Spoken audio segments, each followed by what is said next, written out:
नमस्कार आज्ञा। आज आम आलोचना करवा एपरी एक जड़ीबूटी विषय जहाँ अत्यंत साधारण देखागले यार गुण असाधारण।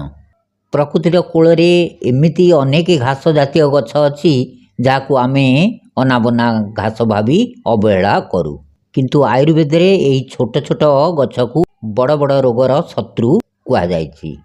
आज आम सेहीपरी एक औषधीय गछ पीत पांपड़ा विषय जानिबा। यहाकू ओडिशा रे स्थानीय भाषा रे घर पुड़िया गछ मध्य कुआजाए।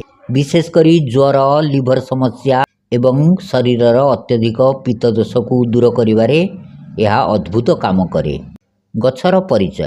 पीत पांपड़ा एक क्षुप जातीय उद्भिद जहाँ वर्षा दिने एवं शीत दिने पड़िया, बगीचा किंबा रास्ता कड़े आपे आपे उठी थाए।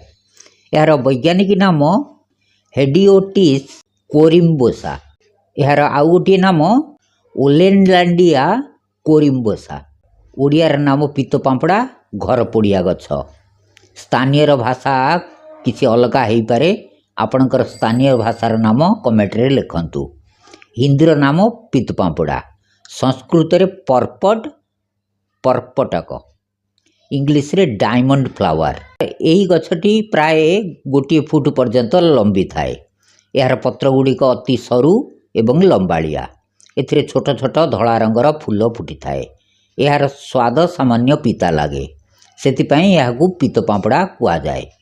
औषधीय गुण। आधुनिक विज्ञान एवं आयुर्वेद अनुसार एथिरे अनेक गुरुत्वपूर्ण गुण रही। हेपाटो प्रोटेक्टिव गुण, लिवर को सुरक्षा देवा एवं जंडिस भल करवा गुण। एंटीपायरेटिक गुण, ज्वर नाशक। डिटॉक्सिफायर गुण, रक्त सफा करवा एवं शरीर विषाक्त पदार्थ बाहर करवा। कूलेंट गुण, शरीर तापमात्रा कमाइबा एवं पीत शांत करवा। मने रखंतु, शरीर रे पीत अधिक बढ़ीगले यह पीत दोष कुआ जाए। पीत दोष कारण 28 प्रकार रोग सृष्टि करे।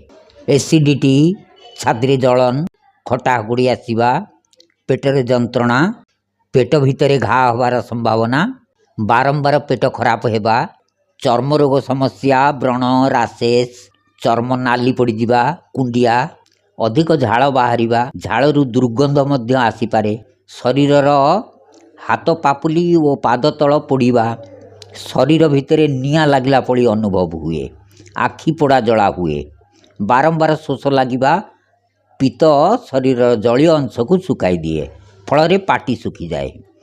मानसिक समस्या, राग एवं चिड़चिड़ापण। पीत प्रकृतिर लोकों को खूब शीघ्र राग लगे, मन अस्थिर रुहे एवं अधिक मानसिक चाप अनुभव करती। प्रमुख औषधीय उपयोग। समस्त प्रकार ज्वर पाई पीत पांपड़ार सबुठारु प्रसिद्ध औषध हेउछि ज्वर कमेइबा। चिरेता परी यह ज्वरर शत्रु।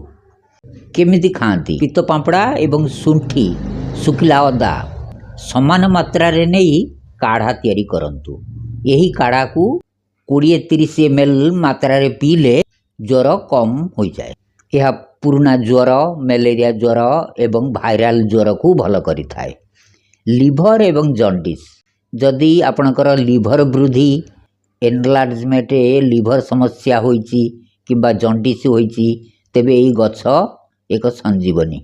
एही गछर पंचांग, चेर, डाल, पत्र, फूल, फलर रस को 5 ରୁ 10 ml परिमाण रे प्रतिदिन सकाळे खाली पेटरे सेवन कले लिभर कार्यक्षमता बढ़े एवं जंडिस शीघ्र भल हुए। अत्यधिक शोष एवं पाटी सुखिबा। ज्वर समय किंबा पीत वृद्धि जोगु जदि बारंबार गला सुखी जाउथाए एवं देह हाथ पोड़ू थाए, तेबे यह खूब उपकारी। यार काढ़ा को ठंडा करी मिश्री मिसाई पीले शरीर को शीतलता मिले। चर्म रोग एवं रक्त शोधन। रक्तरे दोष थिले व्रण, कुंडिया किंबा एक्जिमा भली समस्या देखा जाए। यही गछर चूर्ण किंबा रस सेवन कले रक्त सफा हुए, जहाँ चर्म को सुस्थ एवं उज्जवल करिथाए। शास्त्रीय प्रमाण।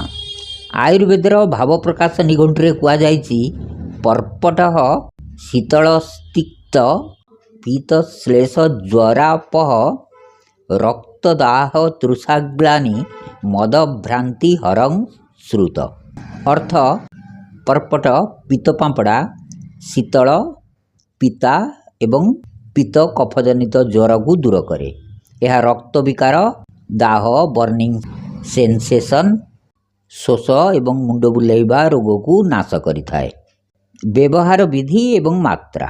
ଏହାର ଚୂର୍ଣ୍ଣକୁ 1ରୁ 3 ଗ୍ରାମ ଦିନକୁ 2 ଥର ଉଷୁମ ପାଣି ସହ କାଢ଼ା ଭାବରେ 10ରୁ 20 ml ମାତ୍ରାରେ, ସରସ ଫ୍ରେଶ୍ ଜୁସ୍ ଭାବରେ 5ରୁ 10 ml। ସତର୍କତା। ଏହା ଶୀତଳ ଗୁଣଯୁକ୍ତ, ତେଣୁ ଯଦି କାହାର ଅତ୍ୟଧିକ ଥଣ୍ଡା ବା କଫ ସମସ୍ୟା ଅଛି ସେମାନେ ଏହାକୁ ସତର୍କତା ସହ ବ୍ୟବହାର କରିବା ଉଚିତ। ଅଧିକ ପରିମାଣରେ ସେବନ କଲେ ବାନ୍ତି ଲାଗିପାରେ। ଗର୍ଭବତୀ ମହିଳାମାନେ ଏବଂ ଛୋଟ ପିଲାମାନଙ୍କୁ ଦେବା ପୂର୍ବରୁ ଡାକ୍ତର ପରାମର୍ଶ କରିବା ଆବଶ୍ୟକ। ଶେଷ କଥା, ପିତପପଡ଼ା ବା ଘରପୋଡ଼ିଆ ଗଛ ଆମ ପାଇଁ ପ୍ରକୃତିର ଏକ ବଡ଼ ଉପହାର। ଏହା କେବଳ ଏକ ଘାସ ନୁହେଁ, ବରଂ ଏକ ଜୀବନ ରକ୍ଷକ ଔଷଧ।